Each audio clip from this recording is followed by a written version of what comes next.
हमारा पुराण भी इस बात को कहता है कि भगवान विष्णु, श्री हरि विष्णु का 10वां अवतार संबल में ही होगा, उसी संबल में होगा।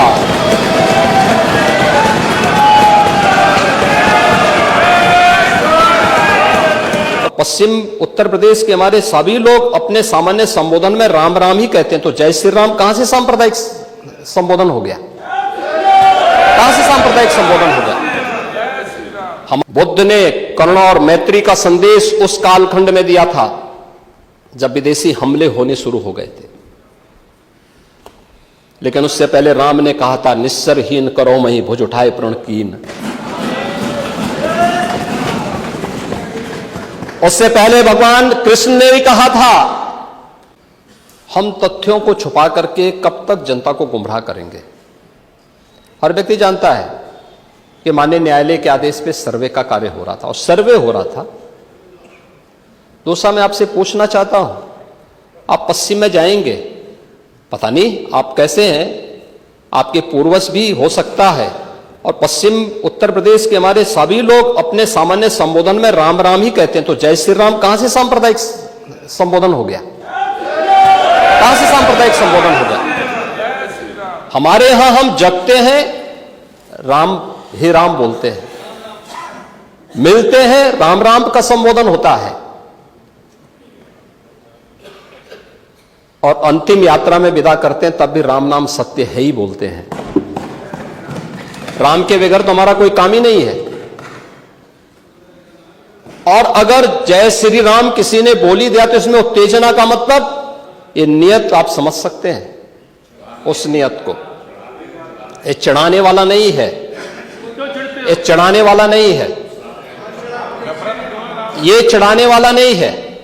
एक, आप लोग सच पे पर्दा डालने का प्रयास कर रहे हैं, लेकिन एक चीज नोट करना कि सूर्य को, चांद को और सत्य को बहुत देर तक छुपा कोई नहीं सकता है, और सत्य जरूर सामने आएगा। और उसी सत्य के बारे में कहा जा रहा है। नेता प्रतिपक्ष कह रहे थे कि वहां की स्थिति ऐसी है कि अगर मंदिर आ भी जाएगा, मंदिर बन जाएगा। मैं कहता हूं, ये तो बाबरनामा भी कहता है कि हर मंदिर को तोड़ करके एक ढांचा खड़ा किया गया। आप तो एक श्रेष्ठ ब्राह्मण कुल में आपने जन्म लिया है,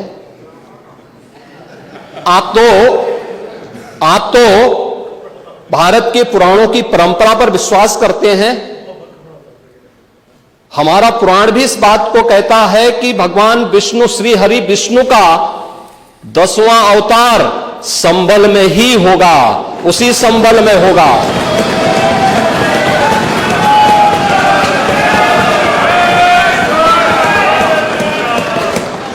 और यह तो केवल सर्वे की बात थी, और वहां का माहौल इतना तनावपूर्ण किसने बनाया था? ये पत्थरबाज कौन थे?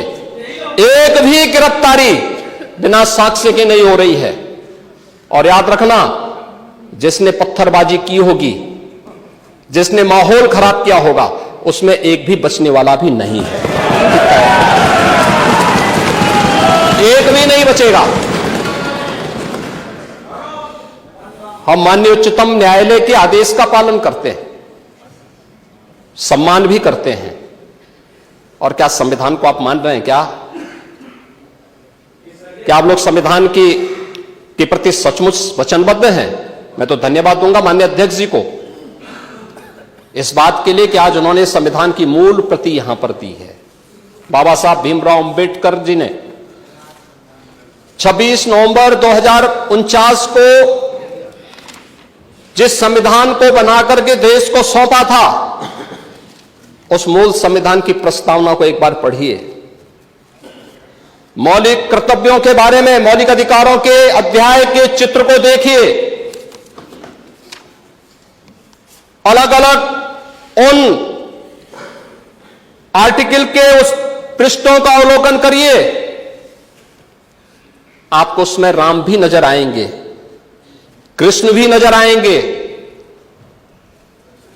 लंका दहन के उपरांत बजरंगबली भी नजर आएंगे,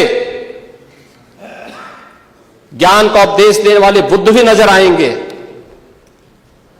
भारत की उस समृद्ध परंपरा का दर्शन आपको उस संविधान में मिलेगा जो बाबा साहब भीमराव अंबेडकर ने दिया था।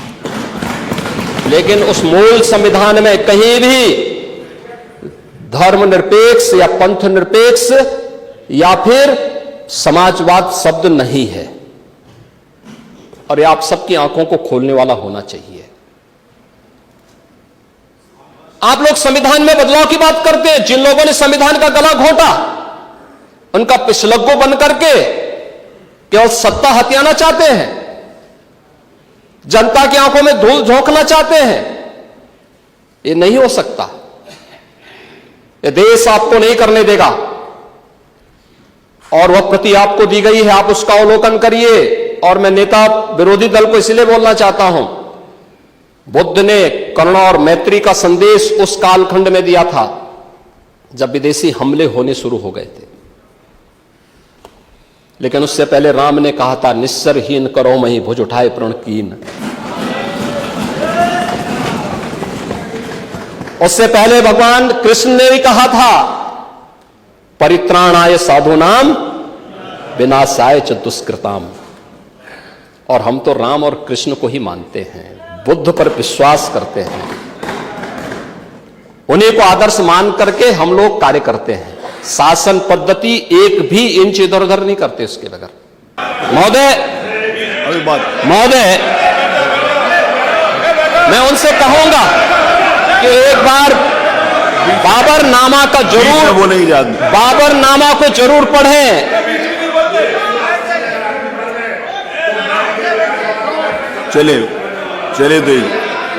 चलिए वो जो बात कही, बाबरनामा को जरूर एक बार पढ़ें। आप मंत्री जी बोल रहे हैं, आप प्लीज बैठे।